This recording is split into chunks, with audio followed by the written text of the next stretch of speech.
जब जब विकृतियां आई हैं तो कारण केवल और केवल अचिंत चिंतन ही रहा है। जब जब संसार में वातावरण बदला है तो कारण केवल और केवल बुरे कर्म, बुरे स्वभाव, बुरे विचार और बुरी भावनाएं ही रही हैं। वो कोई भी युग हो, कोई भी काल हो, और उनके निराकरण के लिए, उनके उपाय के लिए, उनके परिवर्तन के लिए हर बार आवश्यकता जब भी हुई है तो एक ही पद्धति अपनाई गई है, और वो पद्धति है साथियों विचार परिवर्तन की, वो पद्धति है भाव परिवर्तन की। आसुरी शक्तियां तब निष्क्रिय हो जाती हैं जब हमारे भीतर दुर्विचार सद्विचार में बदल जाते हैं।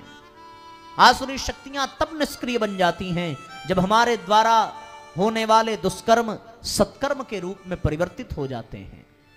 आसुरी शक्तियां तब कमजोर पड़ जाती हैं जब हमारी दुर्भावनाएं सद्भावनाओं में बदल जाती हैं।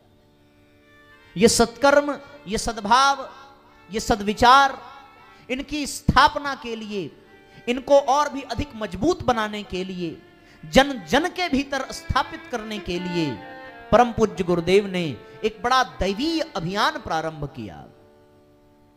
सत्कर्म करने के लिए उन्होंने प्रज्ञा अभियान का क्रम चलाया। सद्विचारों की स्थापना के लिए उन्होंने प्रज्ञा पुराण का सृजन किया, और सद्भावों को जागृत करने के लिए उन्होंने गायत्री परिवार का निर्माण किया। आज यदि श्रेष्ठ भावनाओं का समुच्चय किसी संस्था के रूप में, किसी परिवार के रूप में इस धरती पर यदि कहीं देखने को मिलता है तो वो साथियों केवल और केवल परम पूज्य गुरुदेव वंदनिया माता जी के द्वारा संरक्षित गायत्री परिवार के भीतर देखने को मिलता है। सामर्थ्य कैसी भी हो, बिना उस पर विचार किए शुभ भावनाएं, दैवीय भावनाएं, दिव्य भावनाएं, अलौकिक भावनाएं यदि किसी परिसर में देखने को मिलती है तो वो साथियों शांति कुंज जैसे परिसर में ही देखने को प्राप्त होती है। क्योंकि भगवान सदा से सर्वदा से इसी क्रम में और इसी योजना में युग परिवर्तन की प्रक्रिया को संपन्न करते आए हैं। कुविचारों को मिटाना, सद्विचारों को जगाना, दुर्भावनाओं को नष्ट करना, सद्भावनाओं को जागृत करना, दुष्कर्म के प्रभाव को समाप्त करना और सत्कर्म के प्रभाव को बढ़ाना। यह प्रक्रिया युग युगांतर से चली आ रही है। कभी ये क्रम राम रावण के युद्ध के रूप में देखने को मिलता है, कभी ये क्रम महाभारत के रूप में देखने को मिलता है, कभी ये क्रम हिरण्याक्ष और नरसिंह के लीला में देखने को मिलता है, तो साथियों कभी ये क्रम गायत्री परिवार के अलौकिक पुरुषार्थ और परम पूज्य गुरुदेव की तप की शक्ति के द्वारा घटित होने वाली दिव्य घटनाओं के रूप में देखने को मिलता है। बिना इसके संभव नहीं है। पिछले 3 दिनों से जिस लोभ, जिस मोह, जिस अहंकार की हम लोग चर्चा कर रहे हैं, ऐसा प्रतीत हुआ होगा आप सबको जो कई वर्षों से निरंतर प्रज्ञा पुराण के कुशल श्रोता हैं।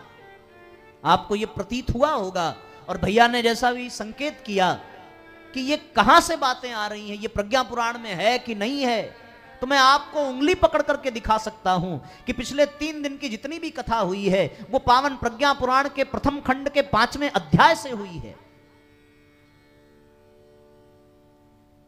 प्रज्ञा पुराण तो पूज्य गुरुदेव ने 6 खंड में लिखा है, और 6 खंड को गहराई से पढ़ना, समझना, इसके लिए बड़ी तीक्ष्ण बुद्धि चाहिए। वो हम जैसे सामान्य व्यक्ति के वश की बात नहीं है। जिसको रचने वाला, जिसको लिखने वाला महाप्रज्ञा का उपासक हो, और जो स्वयं महाप्रज्ञा के, प्रखर प्रज्ञा के समान हो गया हो, उनके द्वारा लिखी गई बातों को अक्षरशः समझना, अनुभव करना, ये सबके बस की बात नहीं है।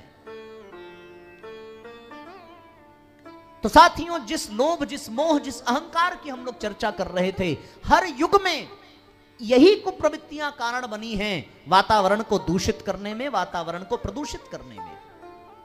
और इन्हीं 3 दुष्प्रवृत्तियों को मिटाने के लिए बार बार अवतार हुए हैं। क्योंकि याद होगा हमने आपसे कहा है कि जितनी भी बुराइयां, जितनी भी कुप्रवृत्तियां, कुप्रथाएं हैं, केवल और केवल लोभ मोह अहंकार के कारण ही हैं। इसी लोभ मोह अहंकार को मिटाने के लिए कभी भगवान को त्रिपुरारी बनना पड़ता है।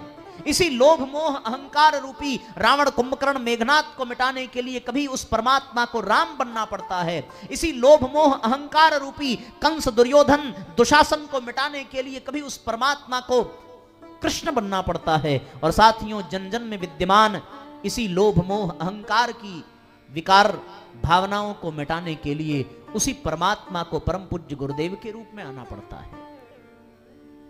जब वो राम के रूप में आते हो तो भले ये दिख रहा हो कि समुद्र पार करके लंका पर आक्रमण किया हो, पर उद्देश्य इसी लोभ मोह अहंकार को मिटाने का ही था। कृष्ण के रूप में आगमन होने पर यह दिख जरूर रहा हो कि मथुरा में कंस पर आक्रमण हुआ, महाभारत का युद्ध का सरंजाम जुटाया गया, पर उद्देश्य साथियों यही लोभ मोह और अहंकार को मिटाने का ही था। और इसी लोभ मोह अहंकार को मिटाने के लिए प्रज्ञावतार के रूप में ईश्वर का 24वां अवतार होता है। और उद्देश्य आज भी वही है कि समाज में जो लोभ बढ़ गया है, समाज में जो मोह बढ़ गया है, समाज में जो अहंकार का प्रभाव बढ़ता जा रहा है, उसको मिटाना है। उस अहंकार के प्रभाव को मिटाने के लिए ही परम पूज्य गुरुदेव ने गायत्री परिवार का सृजन किया। उस मोह को समाप्त करने के लिए ही परम पूज्य गुरुदेव ने 3200 से भी अधिक पुस्तकों का और 19वें पुराण के रूप में पावन प्रज्ञा पुराण का सृजन किया।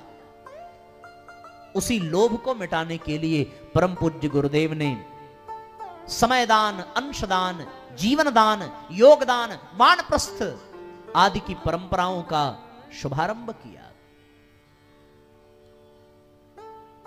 गहराई से यदि समझ सकें तो यह अपना सौभाग्य नहीं, परम सौभाग्य होगा। और हम सब उनकी योजना को सफल बनाने और उसे पूर्ण करने, उसे अंतिम लक्ष्य और शिखर तक पहुंचाने के लिए इस धरती पर अलग अलग स्थानों में, अलग अलग जगह पर, अलग अलग कुल, अलग अलग वर्ण में जन्म लेकर के आए हैं। वंदनिया माता जी ने कहा है, ये जितने भी हैं सब हमारे बच्चे हैं। ये सत्य है कि ये इन सब ने हमारे गर्भ से जन्म नहीं लिया है, पर वास्तव में जिस किसी भी स्त्री से, जिस किसी भी संतान की उत्पत्ति हुई है, वो केवल और केवल परम पूज्य गुरुदेव और परम वंदनिया माता जी की ही संतान है। उसका आगमन केवल और केवल गुरुदेव के अभियान, गुरुदेव के लक्ष्य को पूर्ण करने के लिए हुआ है। पर अगर वो इसको नहीं समझ पा रहा है तो इसका भी कारण पूज्य गुरुदेव अपने प्रवचन में कहते हैं कि केवल और केवल लोभ मोह और अहंकार ही है। जो मोह के जाल में जकड़ा है वो न स्वयं को पहचान पाता है, न पूज्य गुरुदेव को पहचान पाता है, और ना ही उनके अभियान, उनकी योजना को समझ पाता है। जो लोभ में जकड़ा रहता है वो अपने जीवन के उद्देश्य को जान नहीं पाता, वो गायत्री परिवार के मर्म को समझ नहीं पाता। पूज्य गुरुदेव ने बार बार एक प्रवचन में तो उन्होंने ये बात कही है, आप कभी भी उसको सुन सकते हैं, आपको वो YouTube पर भी मिल जाएगा।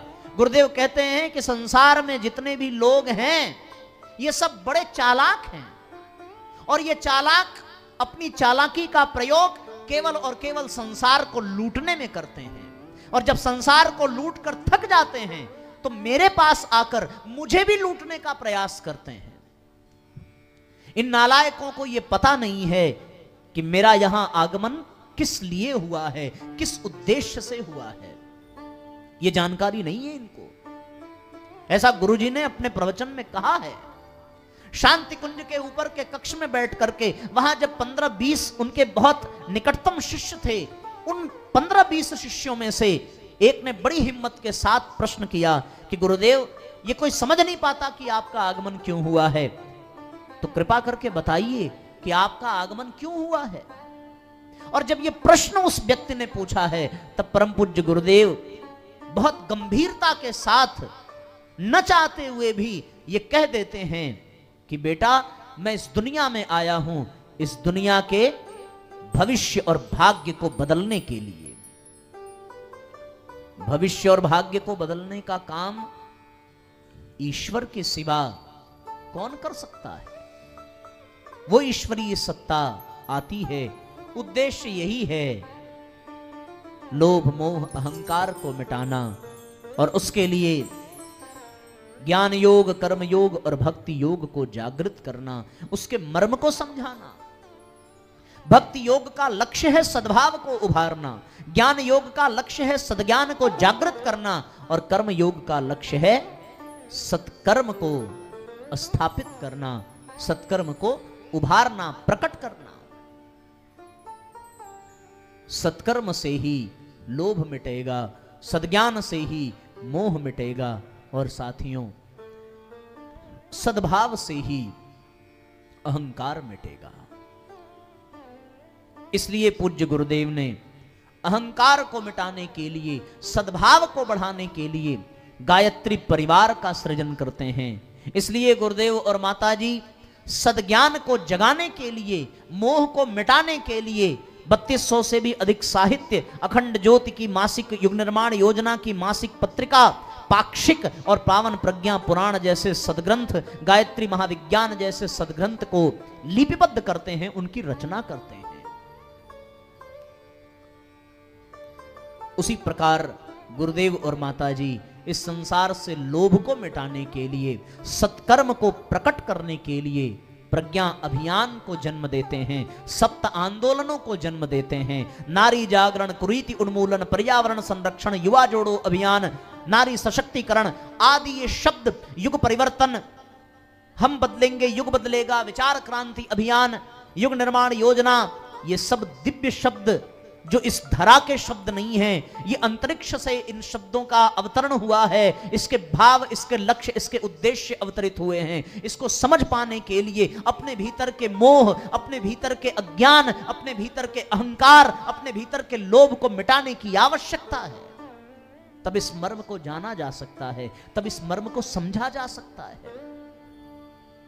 धरती पर जब इस तरह के क्रम संपन्न होते हैं तो साथियों केवल और केवल अवतारी सत्ताओं के द्वारा, केवल और केवल युगांतरीय चेतनाओं के द्वारा, केवल और केवल परम पिता परमेश्वर के द्वारा, केवल और केवल परम पूज्य गुरुदेव जैसी दिव्य आत्माओं के द्वारा ही यह संभव होता है।